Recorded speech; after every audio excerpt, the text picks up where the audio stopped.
It's the 10% Happier Podcast. I'm Dan Harris.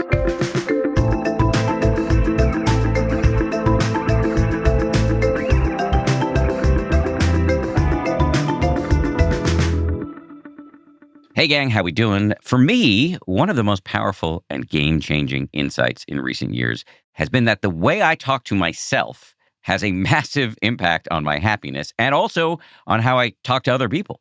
And moreover, and this is the key part, it is possible to counter-program against my inner critic, to rewire my interior dialogue in really interesting and really effective ways. And this is not just me making shit up, in case you're suspicious. There is a ton of evidence from researchers like Kristen Neff and Ethan Kross strongly suggesting that you can both change the way you talk to yourself and that those changes impact your happiness and your relationships with other people, which of course are intertwined.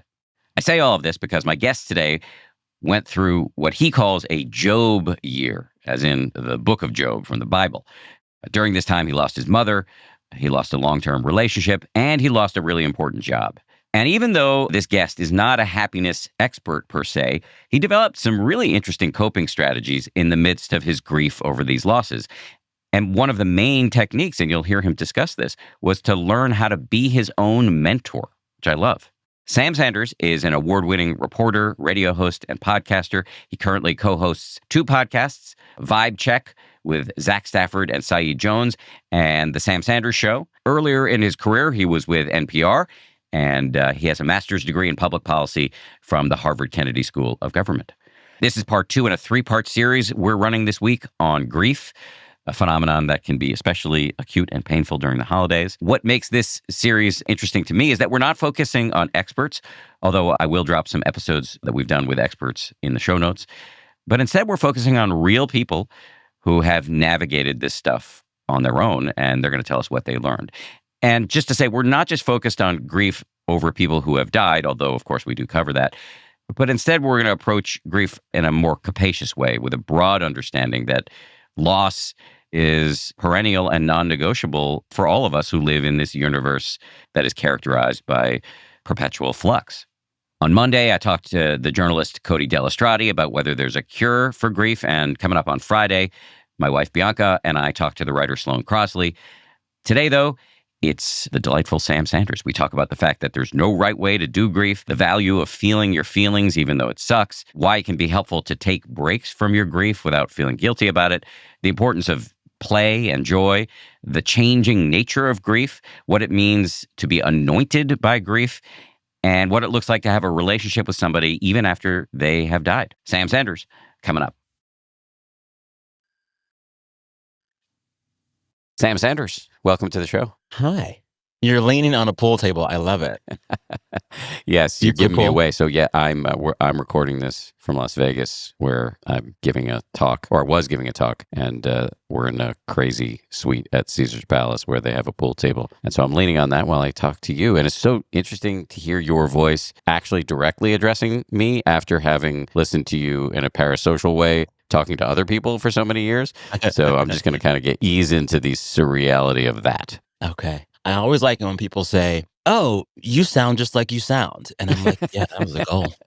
I think there was a point in my career where my radio voice, I was trying to not sound like myself. And now I'm like, if I meet people and they say, oh, I could tell you by your voice because you sound just the same. It's like, I've succeeded. Yeah. You're doing natural audio, you know? I don't know if this lands for you, and this certainly wasn't something I was planning to talk about, but for me, a big goal in my career is to erase the line between my public and private presentation. Totally. And you know what? That is the opposite of what they teach us in legacy newsrooms. It is like almost polar opposite. I remember when I was starting out in public radio, I worked at NPR for 13 years. They would tell us when we were scripting to never use the word I or me. You're supposed to be like invisible in the story, which is wild because I'm reading and saying the story. But like, yeah, unlearning that and knowing that I can be a person and a journalist and perform journalism as a fully formed human. Yeah, it took some work. Is there a role, though, in journalism for the kind of, omniscient narrator is probably not the right term, but, an impersonal deliverer of facts, as opposed to, I won't characterize your work because I don't know how, that's dangerous territory, but I'll characterize my own work Yeah. where I'm smearing myself all over the place, which can be useful, but isn't always helpful. Let's assess the question. You say, is there a need for journalists who are impersonal and just do the facts? Is the news ever impersonal and just the facts?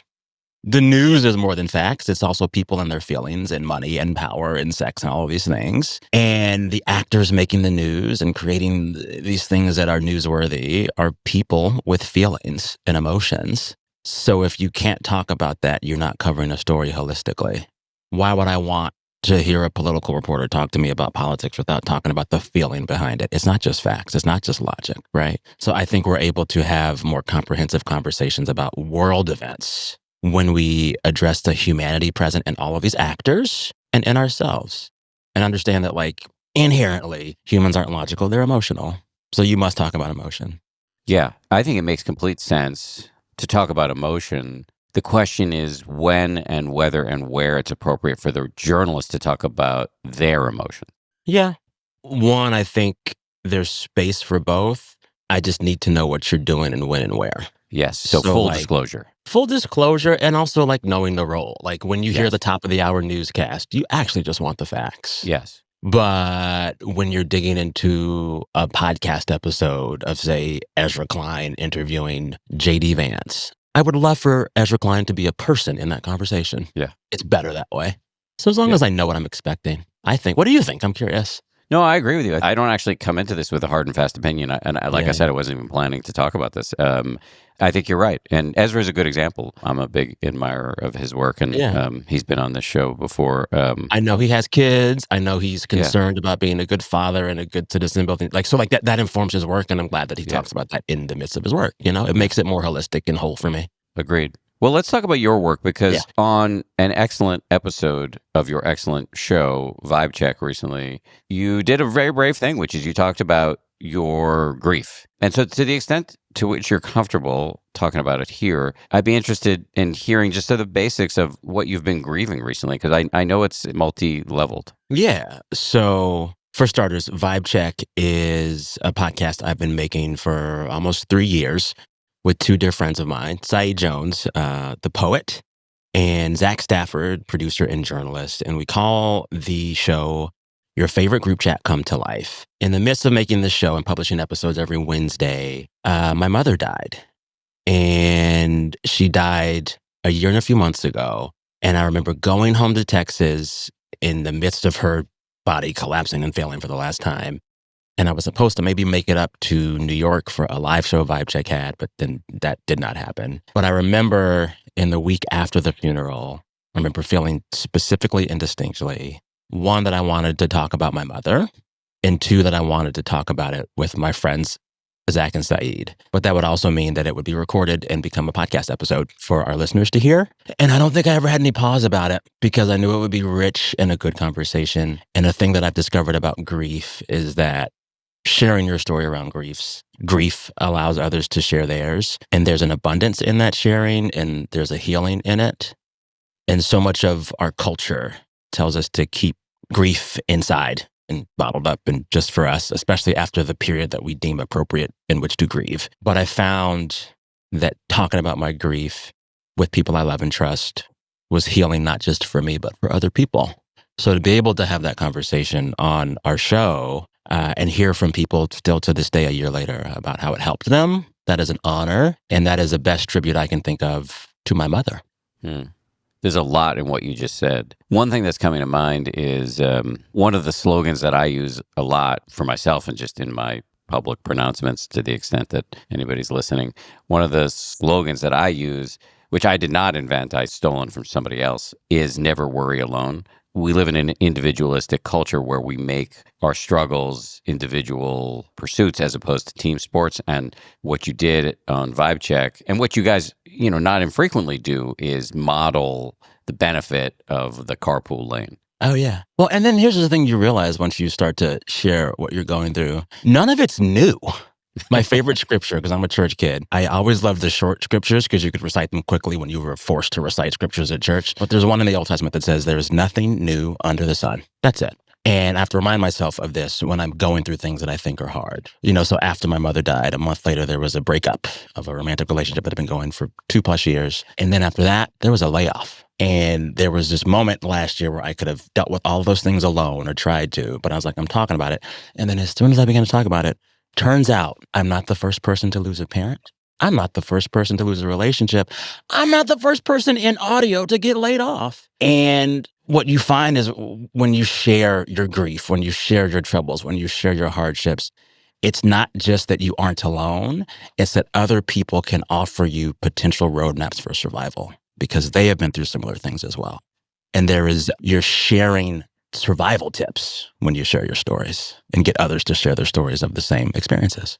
Yeah, 1,000,000%. My mind is going to the work of there's this brilliant researcher in the psychology field. Her name is Kristen Neff. Are you familiar with her work at all? No, tell me. She's really the godmother of something called self-compassion, which can sound a little ooey gooey or vaguely autoerotic or something like that. But it's the skill of learning how to talk to yourself the way you would talk to a good friend or the way a good coach would talk to a player. So not coddling yourself, and not overlooking mistakes you might have made, but being supportive nonetheless. And there's all of this data that shows that it can lead to physiological and psychological and behavioral changes to have this inner posture. And Kristen has this move called the self-compassion break, which has 3 steps. I call this the Neff 3-step, which she has not endorsed as a terminology. But the first is to just be mindful of whatever's going on for you.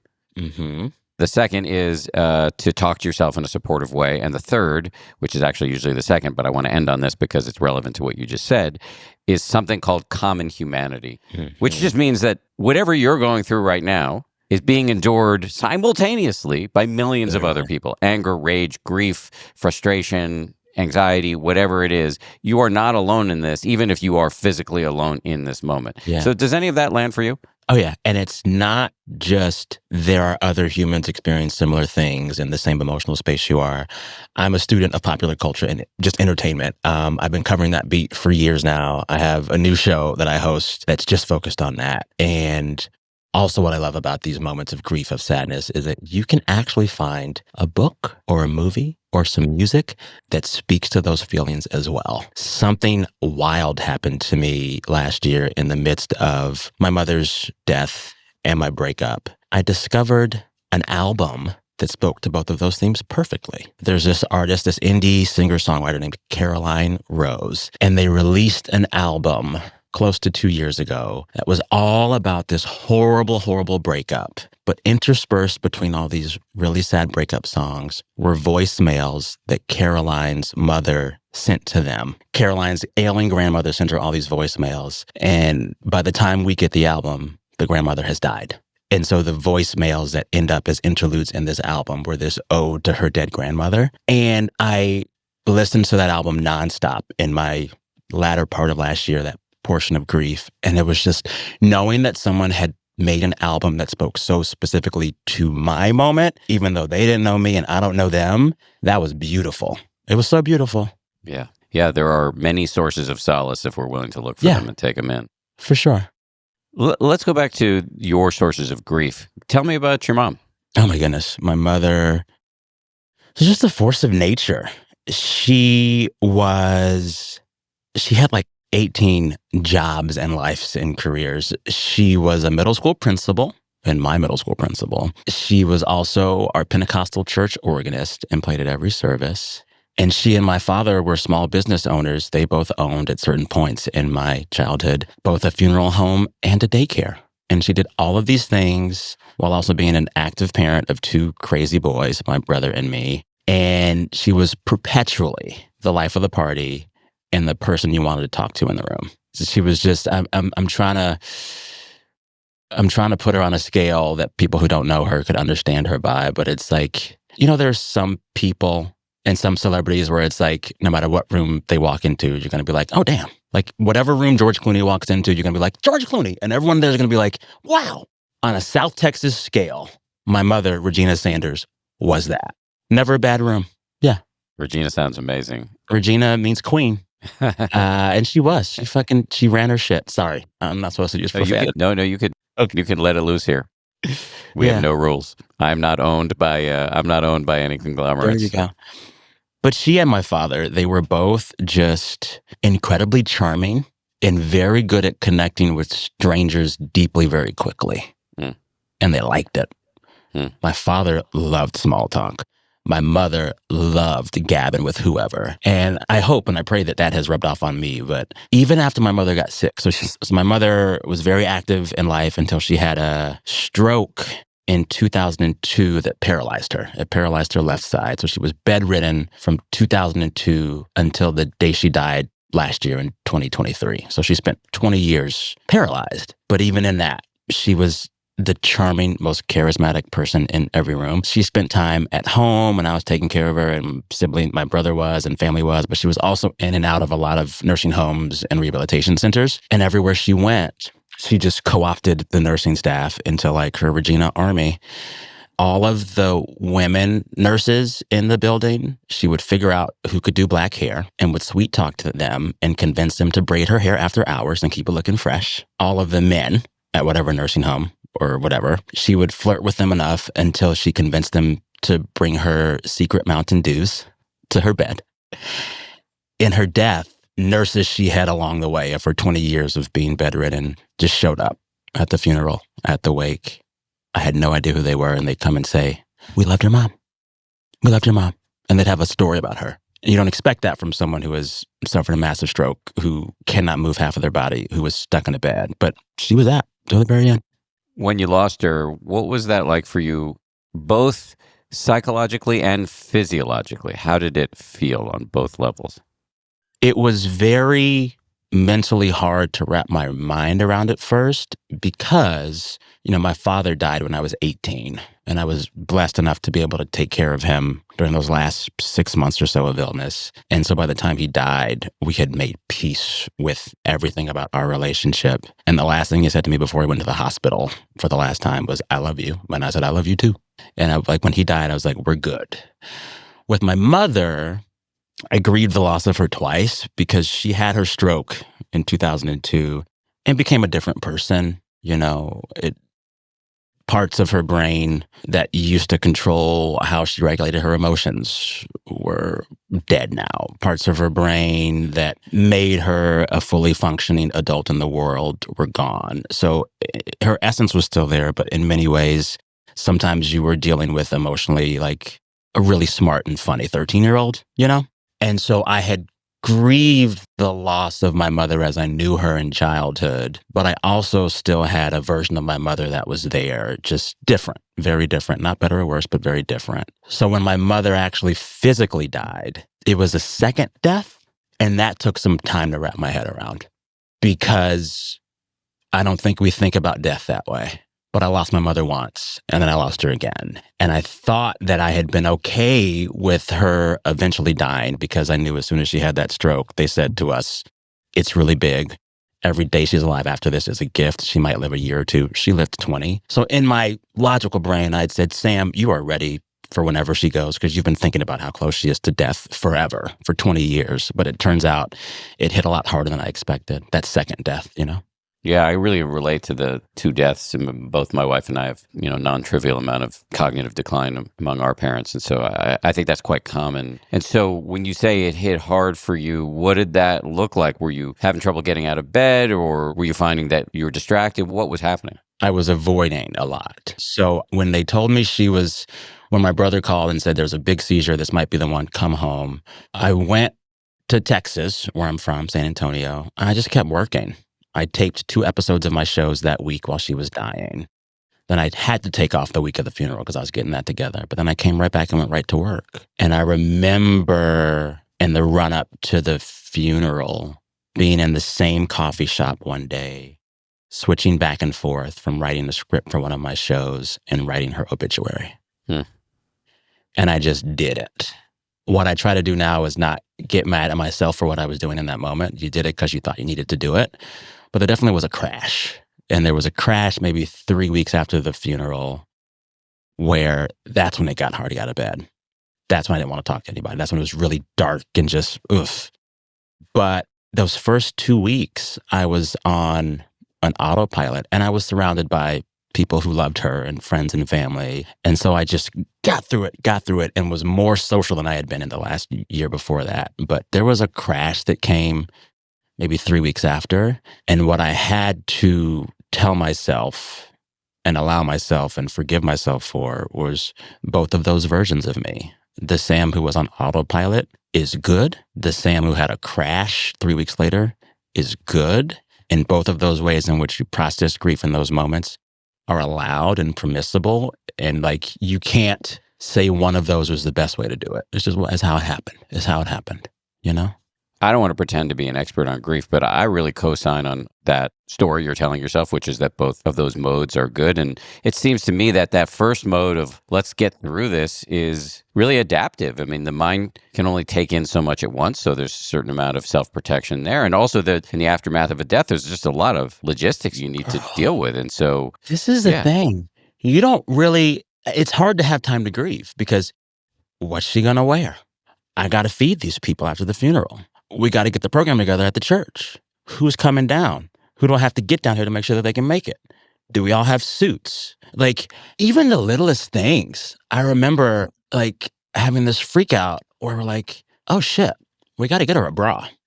She'd been sick for a while. She'd been in bed for a while. She didn't wear bras. She didn't have to. And I remember, like, having to go to, like, Macy's with her sister, my Aunt Betty, to, like, shop for bras for a dead lady. You're not sitting in wells of grief when you have the list of things like that to get through.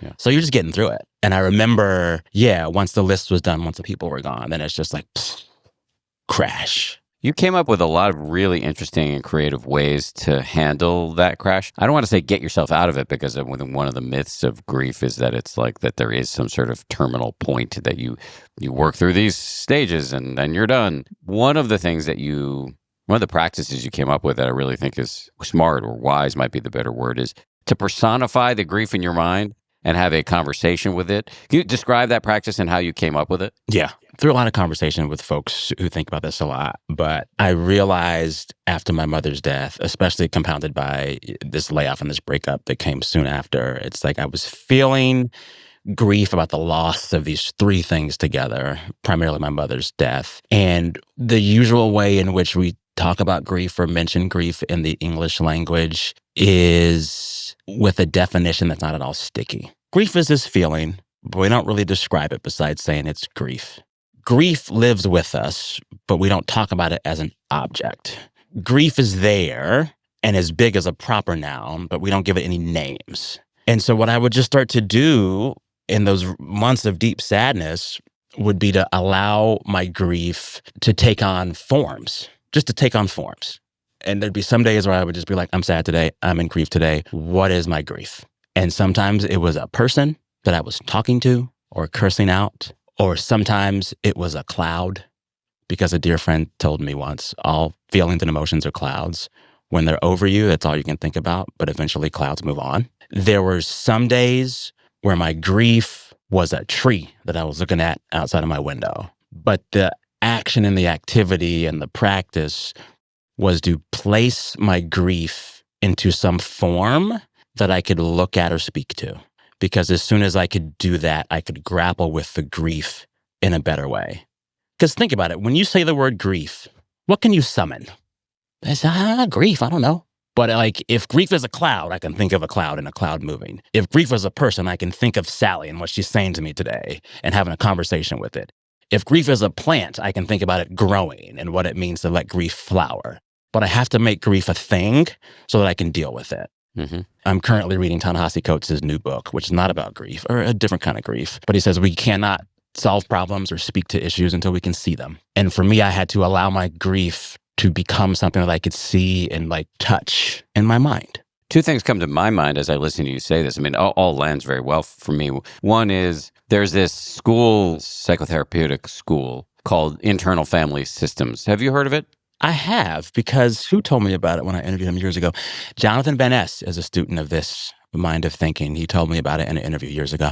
Yeah, actually, he's come on the show, and I believe he and I talked about this. It's quite powerful. I've done a little bit of it, but mostly I sort of got to kind of do a bootleg version. You personify or name the various aspects of your inner repertoire. Grief could be one of them, anger, jealousy, whatever. And you form a relationship with it and enter into a dialogue with it. And that helps you manage it more Oh, yeah. effectively. You talk to it. Yeah. The second thing that came to mind is a kind of inherent contradiction or maybe a paradox in what you said that I'm kind of thinking of from a Buddhist perspective. You Yeah. have a smart friend who said to think about the emotion like a cloud.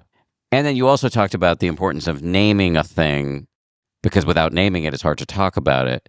But the cloud reference really lands for me, again, from a Buddhist perspective, because we tend to make our emotions into solid, monolithic Mhm. things when in Mhm. fact they are meteorological patterns and they are passing. Everything's passing. That is a uncontroversial but uncomfortable fact of the universe. Yes. And so the cloud reference as opposed to a thing reference really lands for me. And I'm just curious how that any of that goes down with you. I feels yes. Yes, because it's like grief is the ongoing existence of love for a thing even after the thing is gone. And all grief is a long-term acceptance of loss. And life is a series of accepting loss. Everything we love will either leave us or we leave it. You eat the beautiful piece of cake and it's gone. You have the lovely dog and then inevitably it dies before you do. You have the perfect prom dress and then you outgrow it or that style becomes no longer in and you don't wear it anymore. But all of life is finding a way to make peace with the fact that the things that we love will leave us or we leave them. And so when you think of this like cloud metaphor for grief, you're like, oh yeah, because all clouds are always coming and going at the same time. Yeah. Every cloud is leaving, even as it's there. It's always going somewhere else. So yeah, talking through this now, it's like I love the cloud metaphor even more. Coming up, Sam Sanders talks about the changing nature of grief, the unexpected awakenings that can come from grieving, and what it means to be anointed by grief.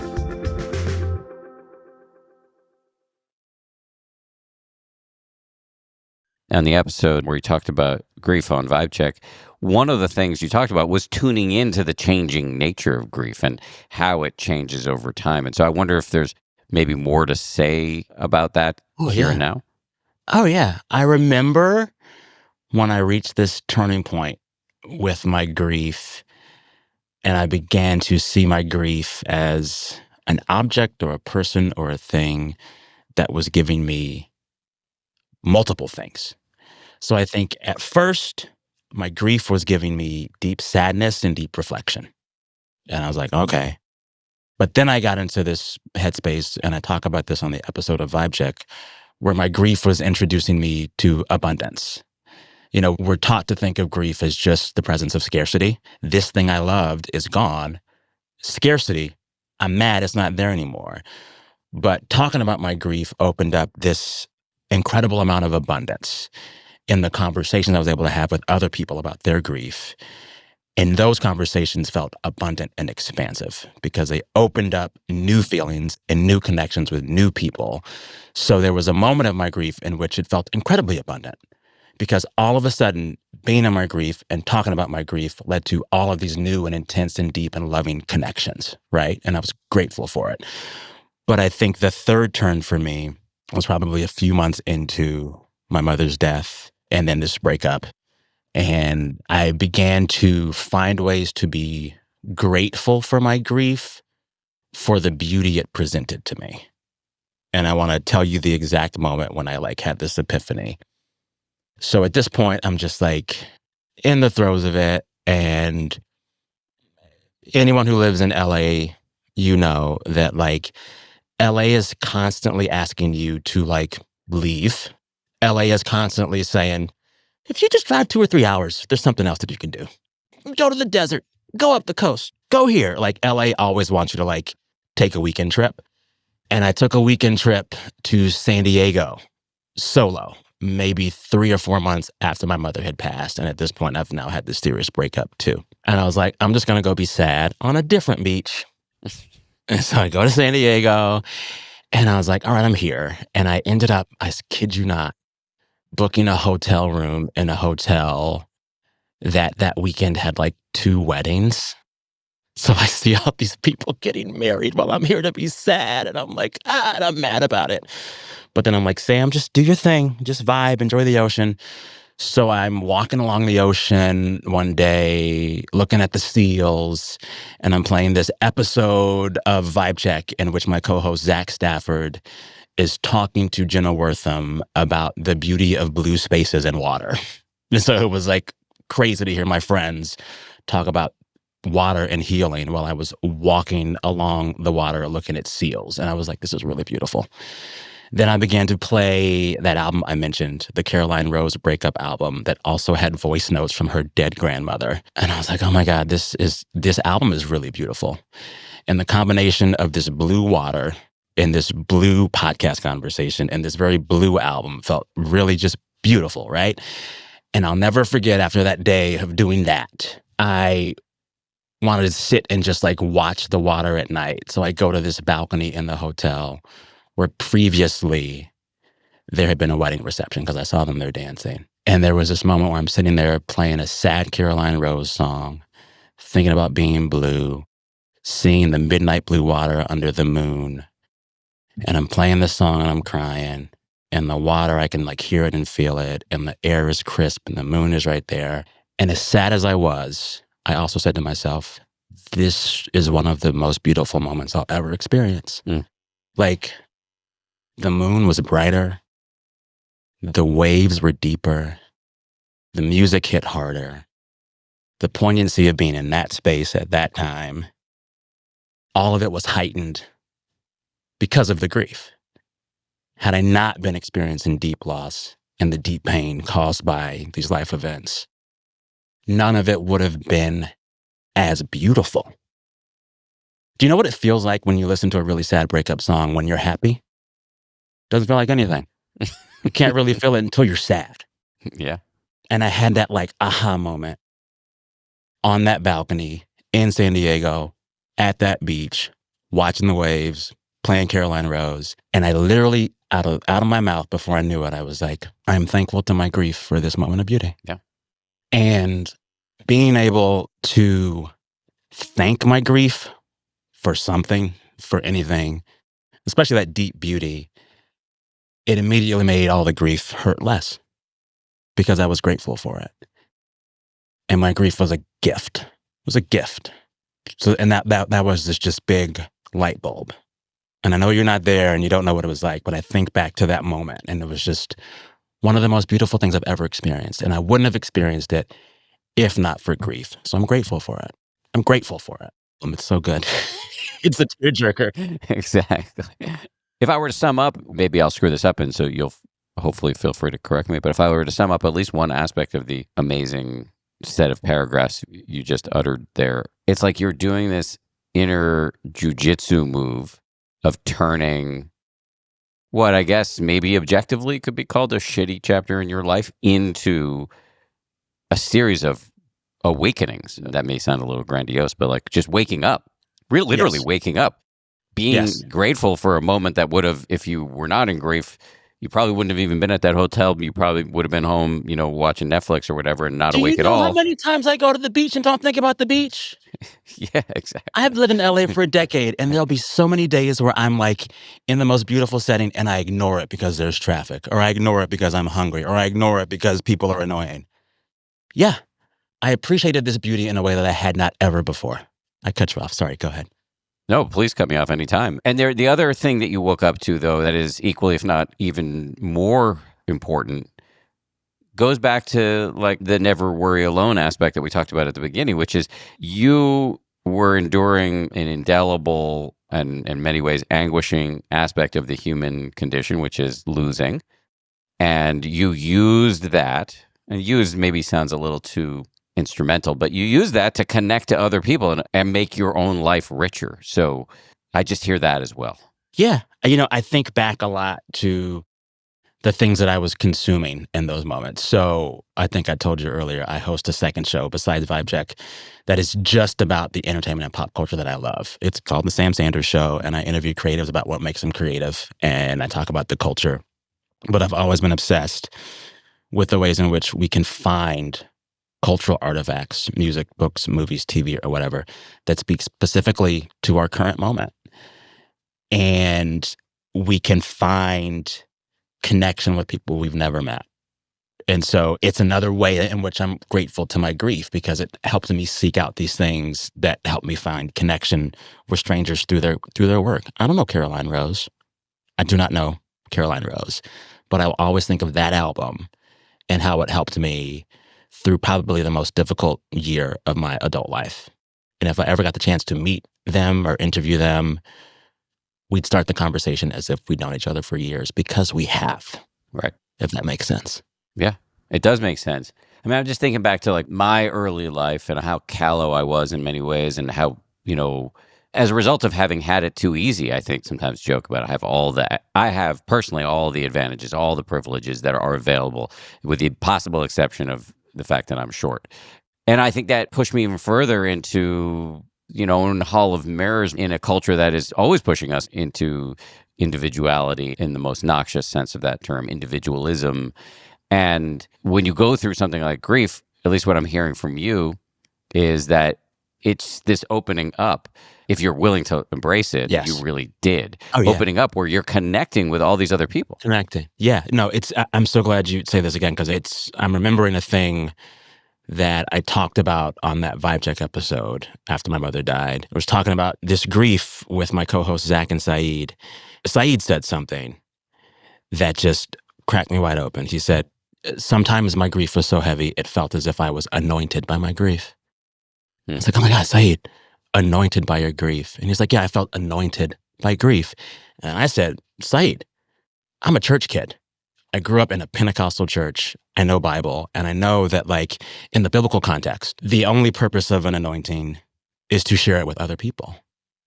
If you have an anointing, a special dispensation, the purpose of having that gift, of having that power, is to share it with others. As soon as Saeed said to me, I felt anointed by grief, I understood fully and even more completely that the anointing of grief and the community that it can bring to us is meant to be shared.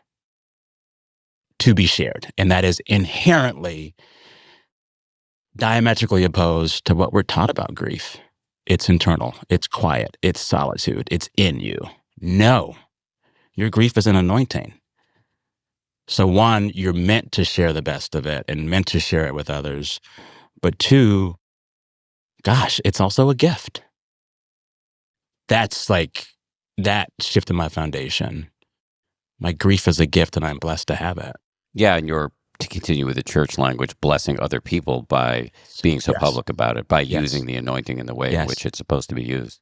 And even if we think of it that way, wow, when the grief is even deeper, it's maybe even a bigger gift, because it means that you love them that much.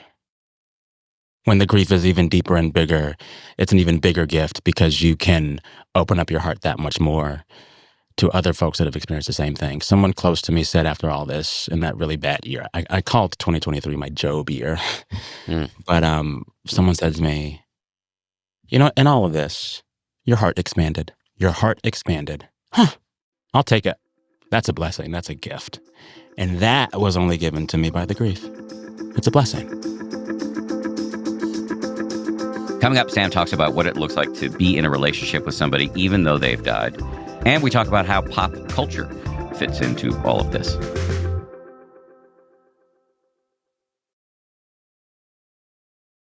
One of the other things you talked about in the episode that I think is really important, and I'd be interested to hear you say more about it here, is, and you've kind of hit it on the fact that grief is part of love, and the love doesn't have to die when the person dies.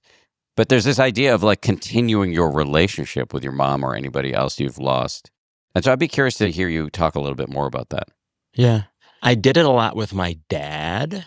So flashback to 2002. I graduate high school in early June. My father ends up in the hospital with what will become end-stage kidney failure by that July. So he's in and out of the hospital. I'm taking care of him. I've deferred college at this point.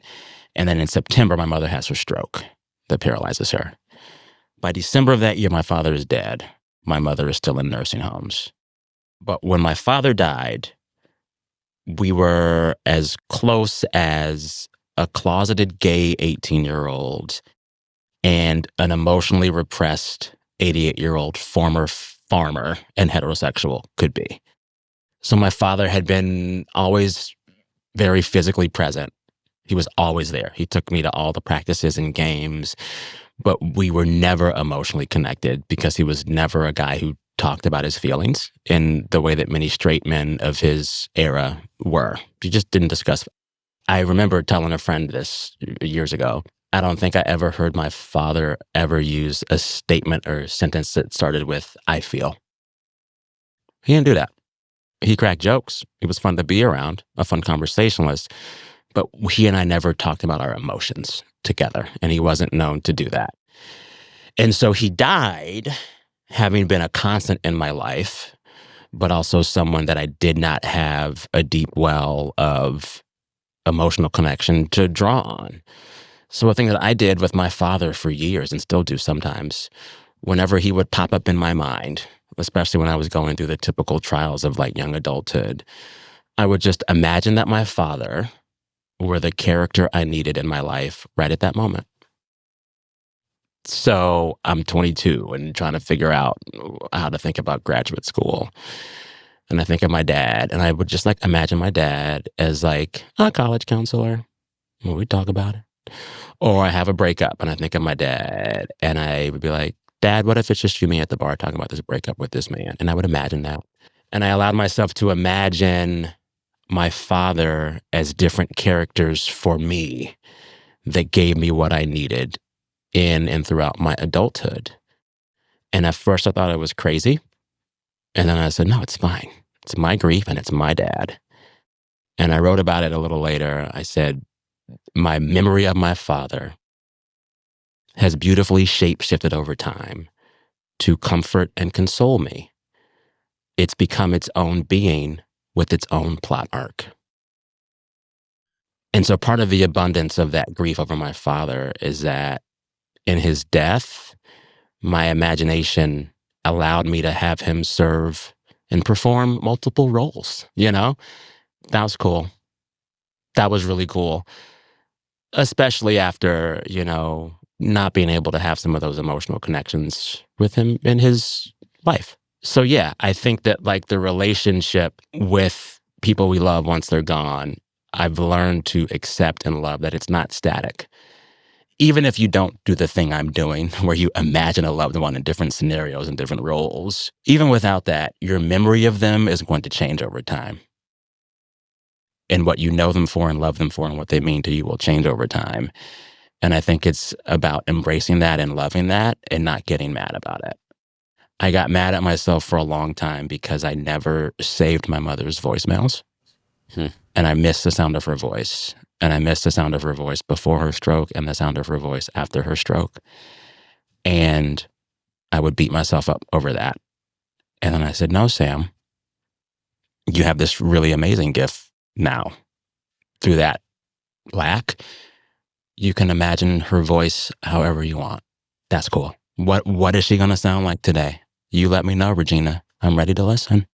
Let me go back to your dad for a second, because I'll tell you what I hear in what you described of your ongoing relationship with him, and then you please tell me if you think I'm like wildly off the mark. But it kind of reminded me of our discussion earlier about self-compassion, where there's this radical option that most of us don't know is available, which is that we can be our own mentor.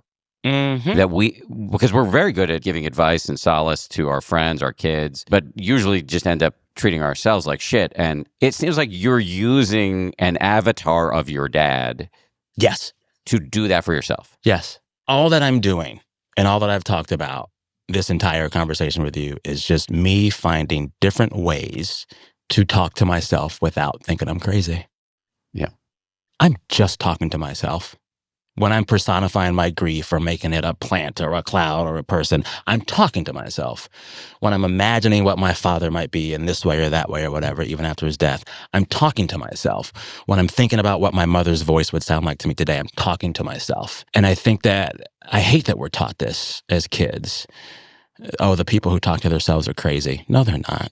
They're getting through it, right? And so much of accepting my emotions and dealing with them and processing them, especially grief, has been the act of embracing an ongoing conversation with myself. Yes, I am talking to myself. You got to. You have to. Talk to yourself. You're the voice you hear the most. You're the voice you hear the most. Think about the words you're saying to yourself. Think about the conversation you're having with yourself and shape it. I just totally agree with you. And this is borne out in research too. Not only Kristen's work, but also the work of this guy, Ethan Kross, who has been very influential for me at the University of Michigan. He wrote a book called Chatter, and it's all about the fact that, You're our always talking to heads are yourself. filled with chatter, but you can counter program against the madness Mhm. and learn how to talk to yourself in useful ways. And that's what I'm hearing from you. Oh, yeah. Oh, yeah. I live in my head. My job for over a decade now has been to try to think big thoughts and then once or twice a week ask smart questions about those big thoughts of other people. So I'm always professionally in my mind getting ready to have a conversation. And if I can do that for my professional work, I can think about having a conversation with me for my emotional and mental well-being. Yeah. I'm always in conversation or preparing for a conversation, even with myself. Yes. All right. There are a couple of other things before I lose you that I want to talk about. Yeah. I'm looking at my list of questions here and realizing that two of them are actually kind of interrelated. One of them, and we've already touched on this a little bit, is a wise strategy you adopted in your grief was to really allow yourself to feel it. I mean, what I'm hearing from you is almost, not entirely, but almost a kind of journalistic embrace of the story. Like, this is happening. I'm going to really dive into it. I might have pushed it away for a few weeks in the wake of my mom's death, but like once the crash happened, I'm going to check this out. I'm going to go to San Diego and I'm going to talk about it publicly. And so recognizing that there's no right way to do grief and really allowing yourself to feel your feelings. There's no timetable for grief and you're just going to let it play out. And simultaneously, another thing you've talked about is giving yourself permission to take breaks from all that Mm-hmm. and experience joy, distraction without feeling guilty about it. So I just threw a lot at you. Go wherever you want. I get it. When I think of like the ratio and the balance of like emotional health and letting your emotions be emotions and just like living a life, I always have to remind myself, it's like, if I'm having a bad week or a good week, what is my like checklist of things that need to happen for the week to be in any way successful? And there's like a few basic things that I think we all need. And that's like, I need to move my body. So usually that's some kind of exercise. I need to eat enough and eat well. I need to sleep enough and sleep well. And I need to be around other people. And so, like, as long as I'm doing that, I'll let my emotions go where they want to go. But if I'm having a deeply hard and troubling week of grief or sadness or whatever, and I'm not moving my body enough, not eating and sleeping enough, not seeing people enough, then I get to say, all right, emotions, you got to sit over there until I like go for a run. Or like tonight we will not be at home. We're going to do something with friends. So it's like I allow my emotions to go wherever they go as long as I can accomplish the like checklist of mandatory action items for Sam to have a day that feels healthy. And it's usually those things. Move your body, eat well, sleep well, be with people. And if I'm doing that, I cannot be mad about where my emotions go. One thing you left off the list is just allowing yourself pop culture dopamine hits, because I know pop culture is a huge part of your life. It's all I care about. All I want to do is talk about this fun shit we enjoy in our free times and talk to the folks who make it about why they make it. But yeah, I usually need something in my life that I'm drawing emotional significance from. It can be the book that I'm really chewing on right now, or a TV show, or an album. And last year, that Caroline Rose album. But those things also become not a backseat driver, but like they're a passenger in the car. Mm-hmm. That like I'm moving through life, but every week or two, I have this co-pilot that's bringing me some kind of a lesson on something through an album, through a book, through a movie. I just watched Sunday evening Megalopolis, the new Francis Ford Coppola movie. Oh, isn't that supposed to suck? It's horrible. It's so bad it's good. 20 minutes in the theater, we all realize it's bad, so we all start laughing at the movie and like talking to the screen. It was like watching Rocky Horror Picture Show, those communal viewings. It was great. But I'm holding on to Megalopolis because like I was eager to see it. I enjoyed the moment in the theater with those strangers, and I'm thinking about it a lot because that movie, not for the movie itself, but for the lessons about creativity it teaches, I'm thinking about it a lot in the midst of launching my new show, The Sam Sanders Show, which is all about creatives and the pop culture we love. Francis Ford Coppola made this movie that is a flop, a failure. Didn't make enough money. Everybody hates it. Everyone knows it's bad. It's a laughingstock. There have been articles about how much this movie is laughed at in theaters. But you know what? We do not think any less of his good stuff. I still love the classic Francis Ford Coppola movies. I still think they're great. They're not diminished. And so the emotional lesson I'm taking from that movie and watching it in my journey launching this new show in these last few weeks is one thing is not your whole career. Even if it flops, it's not your whole career. If it's a success, it's not your whole career. But there's this emotional lesson that I'm getting from this movie that's not just enjoying the movie. And so I want that from every bit of pop culture I consume. Is there some emotion I take from it? Some lesson I take from it? Yeah, I mean, on Megalopolis, which I have not seen. You got to see it. It's wild. Like, there's moments where you're just like, are you trolling us, Francis? Are you trolling us? And he's not. Maybe this is just a different way of saying the same thing you were just trying to say, but one lesson I can take from this movie that I haven't seen is dude tried. He took a big swing. Yeah. And, I mean, there's something beautiful about that. Yes. Also, you're not a creative unless you make something that's bad. Someone smarter than me on some podcast once said, just because someone is brilliant doesn't mean everything they make is brilliant. Yeah. And the brilliance is in continuing to make.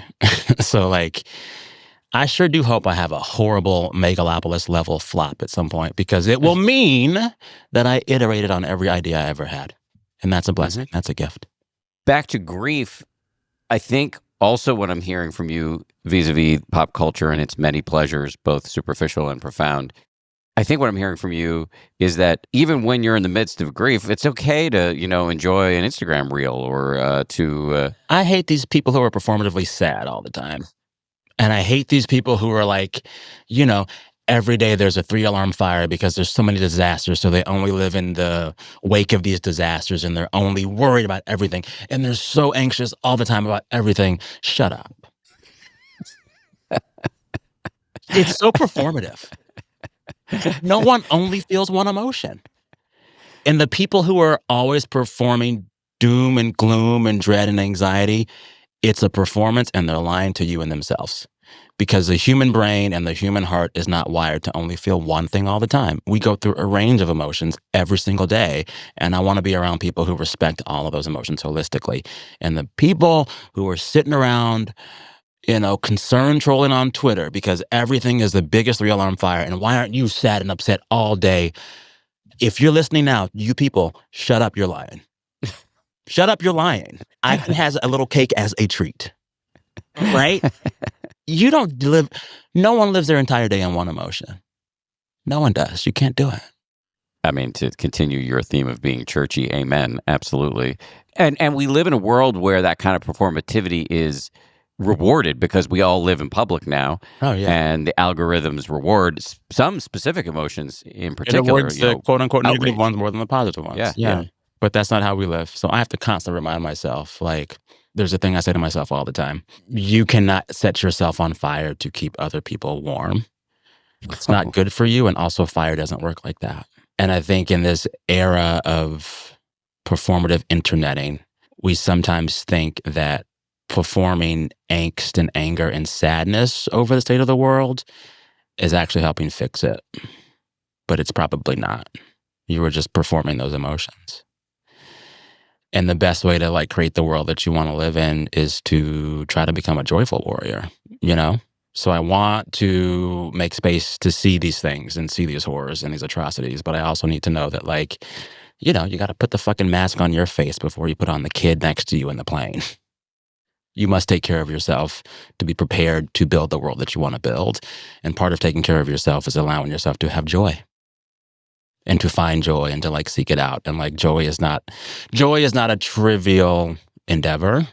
Play is not a trivial endeavor. They're required to be the best versions of ourselves. Even when you're grieving, even when it's sad, even right after that layoff or that breakup or the death of the parent, play, laugh, dance. People dance all the time. People dance. At the end of the world, whenever that actually happens, they'll be dancing till the very end. You must. Well said. One last question I want to ask you is I got an email from my producer via you right before we went on about just another thought you had about something we could talk about. And I want to make sure that I give you the space to do it. The idea of like viewing grief as one of many flowers in the garden. Oh, I think we've touched on this a little bit, but I just want to make sure that I give you enough space to explore that idea publicly or here at least. Oh my God, yeah. There's two things I want to talk about. Grief as a flower and then grief as a mandated stop of the train. But I was talking with a friend a few weeks ago because LA, we were at the launch party for a new type of noodle. Kid you not. But noodles. They're good noodles. But my friend is about to possibly lose a parent. One of her father had a fall and there was a lot of neurological damage. And so he's still here, but he might not be here too much longer. And we were talking about grief and me having lost two parents. And I said to her, I was like, yeah, the grief is like not gone, but it's like in a different part of the garden now.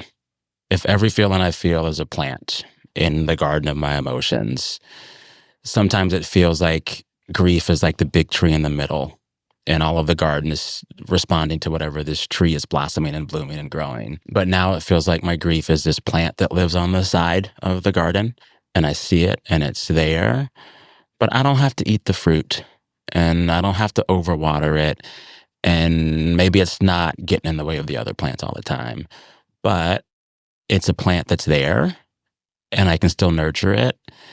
And even if I don't want it running my garden, I can still see the flower in the corner and say it's pretty and like enjoy that it's there because it makes my garden so much more well-rounded.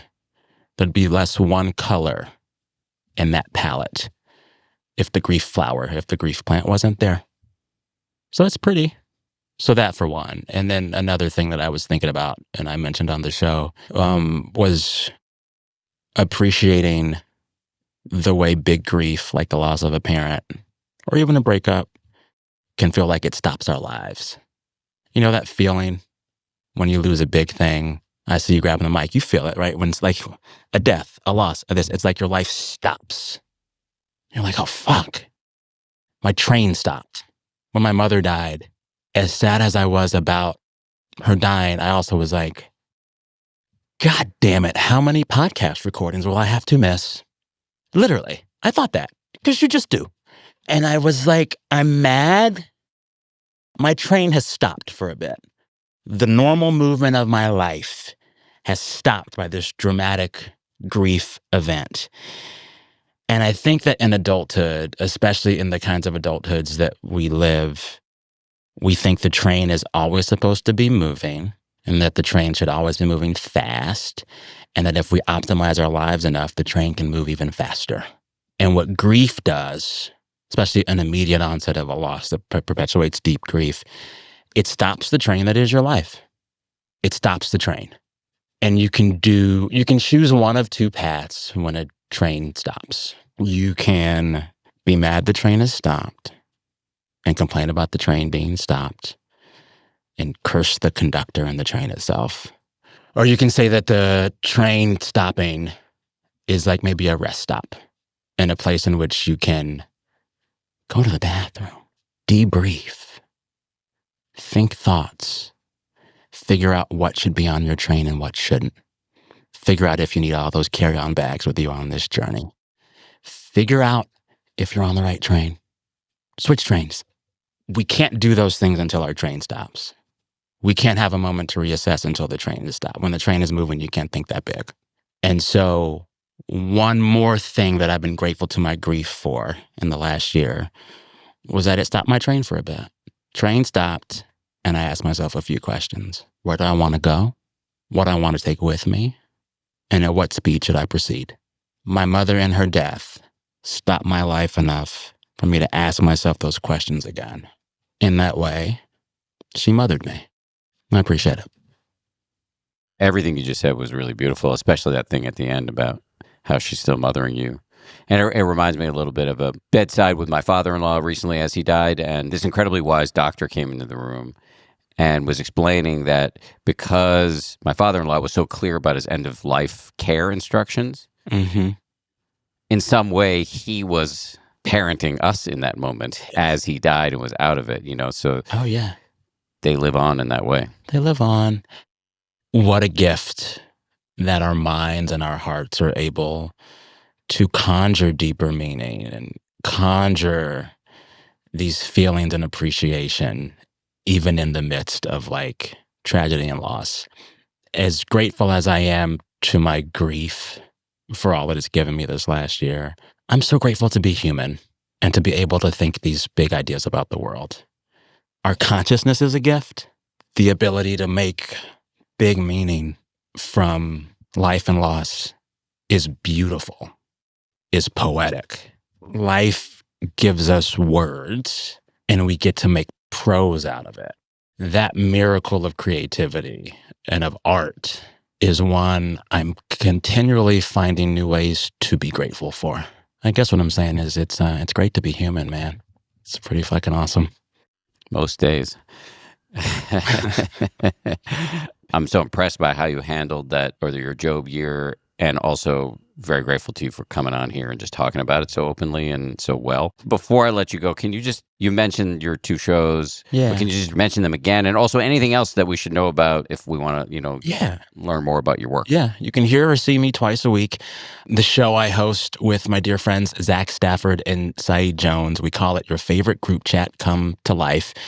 It's a gab fest on news and culture of the week. It's called Vibe Check, publishes every Wednesday. And our show is one of the few spaces where you can hear a chat about politics led by 3 men who happen to be journalists and Black and also queer. So we have these conversations around politics that others aren't having. So I like it for that a lot. My second show just launched in early October. It is called The Sam Sanders Show, and it's an interview show in the spirit of what I've been pursuing professionally for a while. I covered politics for NPR in the 15-16 cycle and followed candidates like Donald Trump and Hillary Clinton across the country. And once that was done, I've quickly refocused my professional endeavors journalistically into talking with creatives about pop culture and entertainment. So the Sam Sanders Show is that exploration. So far, I've talked with Joel Kim Booster of Fire Island fame on how fame changes you and your creativity. I talked to Sashir Zameda, one of the witches in Agatha All Along, about how the queerness of her work has mirrored her life even before she knew it. And I talked with RuPaul's Drag Race winner, Monet Exchange, about how every drag performance is kind of like singing in front of a Black church. So those kind of conversations are on the Sam Sanders Show. But I think both of my shows will be cool for folks that manage to tolerate me talking in this way for an hour. So Vibe Check on Wednesdays, Sam Sanders Show on Fridays. Sam Sanders Show is on YouTube, in podcast feeds, and also if you're in LA, it airs on KCRW Fridays at noon and Saturdays at 11. Yes, that's the spiel. It's so cool. I've admired you from a distance for so long, so it's really cool to talk to you directly. So I appreciate your time and admire you even more now. I mean, the feeling's mutual. It has been a joy to watch someone think and feel in real time about what it means to be a professional from a quote unquote journalistic background, and think about leaving legacy news behind and charting a path for yourself that feels true to you and like actually owning your work. So hearing you talk on this show about the ways that you are owning your career very intentionally, it's helped me as I've started this latest show, because this is the first show that I'm making where I'm the EP. I own the IP. And it's coming through a production company that I made myself. So I want to tell you right now, thank you for you talking about your journey, because I've used direct lessons from that as I am doing this part of mine. So I appreciate you.